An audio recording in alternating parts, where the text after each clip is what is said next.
Hello and welcome, ladies and gentlemen, to the RRTG, otherwise known as the Random Road to Glory. The series where, along with no FIFA points, we also use no players from the top 9 nations or top 5 leagues.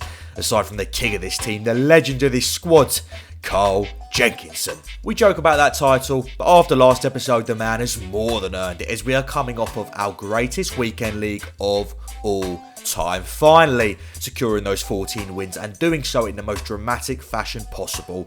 Carl Jenkinson from 12 yards, last kick of the game, never in doubt. Thanks to him, we now have a great set of rewards to look forward to, and I think I'm going to treat myself this week. We have worked hard enough as is, went to hell and back trying to get FUT Champs over the line, so it is time to enjoy the fruits of our labour, and with that, welcome a few new faces to the fold. To kick things off, as always, player picks, and similarly as always, 0 to write home about. Managed to get Courtois, which I suppose weren't too bad given the overall, but forgive me for not caring whatsoever. Just get me to the packs, all 33 of them, mind you. Not our highest tally ever, but it's quality over quantity with these. And after our rewards, we have some crackers in there. Here's hoping the players could follow suit, and I must say, they weren't too shabby. Not sure what pack this was, but you can't be mad at a Rodri, plus a FUT Fantasy Pedro Porro. We had a few of those this week. Renard in this pack, followed by another promo, Orban this time. One issue I am having, however, starting to get a lot of duplicates. Oberdorf followed up by Kane next, an 87 and a 90. You'd otherwise be delighted.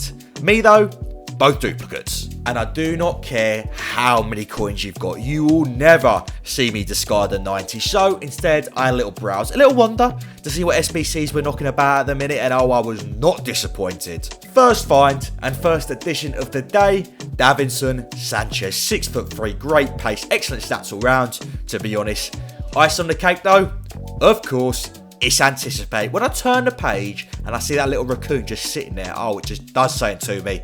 Regardless, at 25k, he was a no-brainer. How he'll fit in the team, not a clue. We have 0 Colombians and no one from the Turkish league, so not a great start. But we will cross that bridge when we come to it. For now, welcome to the team, Davidson. Next up, from defence to attack, he weren't the only SBC on the cards, as is the gent's first ever hero, the Pole, Mr. Smolarek. I would try and say his first name, but I think I'd have a stroke trying to get that one out, not a chance.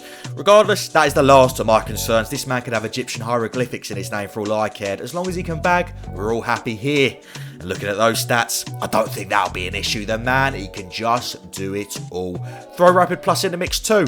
Quite the little player. The final SBC I had my eye on, a man I've mentioned a few times to go in goal actually, but with this release, I think Sanchez might have already found himself a centre-back partner, and that is Lev Yashin. Oh, what a player.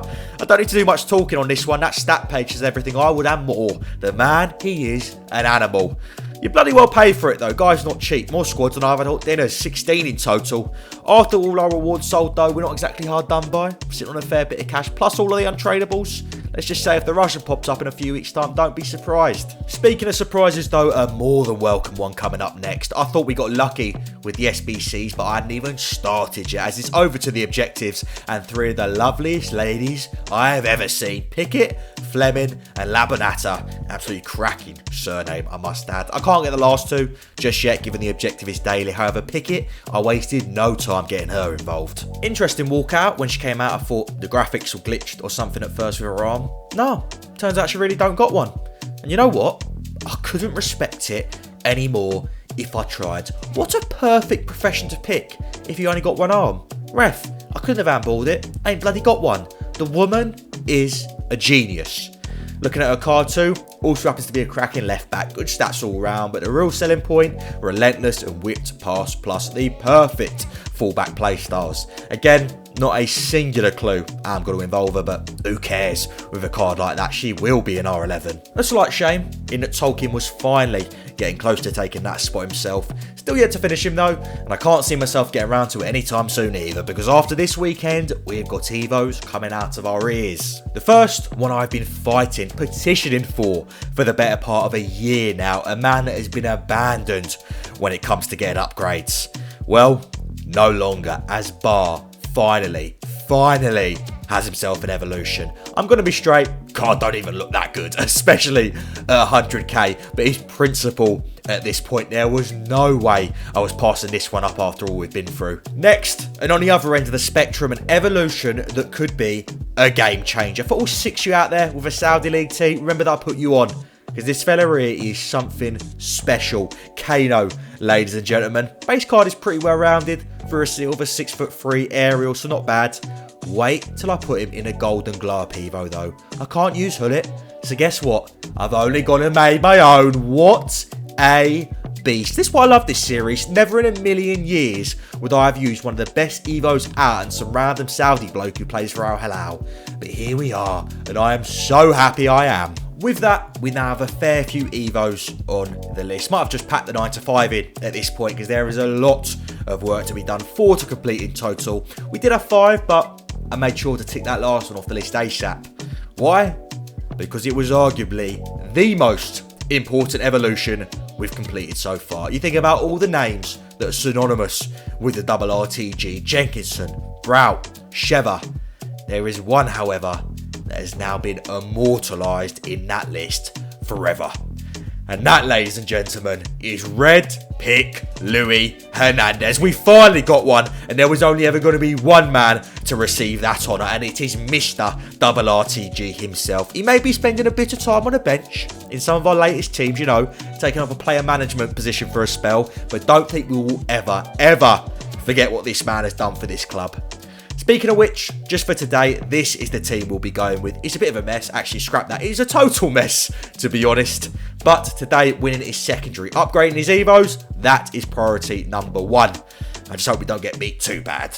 You know when the manager says, just go out and enjoy yourself, lads. That was the vibe for these next few games. Saying that, even I wasn't expecting us to be this bad. Kicking things off, pretty much put the red carpet down for Jota, let him walk through our back line and put us one down early doors. Couldn't have cared less considering the way we scored this next one. No, it's a goal that brought a tear to my eye. It is vintage RRTG ball. Pickett to curl it back stick and Kano just to go up and get it. The bloke is still 71 overall at this point, mind you. Already bagging like that. Could have something special on our hands here. Unfortunately, it was Jota again to cut celebration short with this next effort. I know we will iron up Yashin at centre-half, but if Mendy keeps playing like this, we'll have to put the Russian in net after all. Very poor. Thankfully, it may have taken till after the half, but we finally decided to turn up. First to get himself on the score sheet. Man, I was questioning a tad after those first 45 minutes of football, but he did more than put those doubts to bed. Even sung him a lullaby as it's Smolarek to get the equaliser. Slightly lucky with a deflection, but there is nothing lucky about this next effort. Manages to intercept the pass off the restart. Game freezes, mind you. Still manages to sit the centre-half down and give us the lead. I don't want to get ahead of myself, but I've seen a certain Mexican do that 1 or 2 times. That's all I'm going to say. Hard not to get too excited after this one though, as in 30 minutes of football, it's the pole to complete the comeback and complete the half-an-hour hat-trick. Game 2, and let's get going now. I know I said winning weren't the priority, but guess what? I lied. 3 points is the only acceptable outcome at this establishment. Fortunately, it was a man that bleeds the yellow and red to give us the early advantage. First is Lucio to absolutely wallop Ferreira off the ball. He's lucky he's not catching a case after a challenge like that. Regardless, that means it was none other than Carl to step up. And after bagging like he did last episode, this one was easier than a walk in the park. Smashes it down the middle to get us one up. Took us a while to get the second, but in the end it was Torres to get the job done. Walks the byline like a tightrope. Little ball roll before curling it far post and putting this one to bed. Final game of these highlights. For a team that looked like it was put together by a 5-year-old picking names out of a hat, we weren't doing half bad. Tell you who's impressed me the most though, our big Saudi Arabian. I've said it before and I say it again, the man is 71 overall. Someone please explain to me how he's playing like this then. He is unstoppable. From new to old, it was Sheva to get on the action shortly after and make it 2. Took our time to get going, but once the floodgates opened, everyone wanted a piece. Smolarek to get the 3rd. This one right here though, this was hands down pick of the bunch. Seconds before the half, it's Torres to find himself in the left wing. Roulettes this man, steadies himself for the keeper, but decides to sit him down instead. 4-0, game over. And I didn't expect that, I must say. So, a cracking day of football. 3 wins, and thanks to that 3 new players / upgrades. First of all, we've got Kano's first Evo to a 76. Cannot wait to give this card a run out. His 71 was a world beater as is. Secondly, is Super Sub Braut to finish his full evolution up to an 89 before finally it's a new addition to the Gents, a Gentet, if you will, as it's the second NWSL objective player, Fleming. I was most excited about the left back Pickett, but having a proper look at this card, got to be hard to keep her out the starting 11. She is quality. Anyways, with that, that's where we are calling it a day. Slightly short episodes, not many games, but even saying that, some big new additions to the squad. Despite the rule set we're playing with, I feel as if we're finally starting to build a proper team now. Competition for places is higher than ever. The 11 I decide to go with, I'll have to sleep on it. I haven't got a clue, to be honest, but all be revealed next episode. As for now, thank you for watching, ladies and gentlemen. If you enjoyed, remember to like, comment and subscribe. I hope you have a lovely day, whatever it is you are doing, and as always, I hope to see you next time.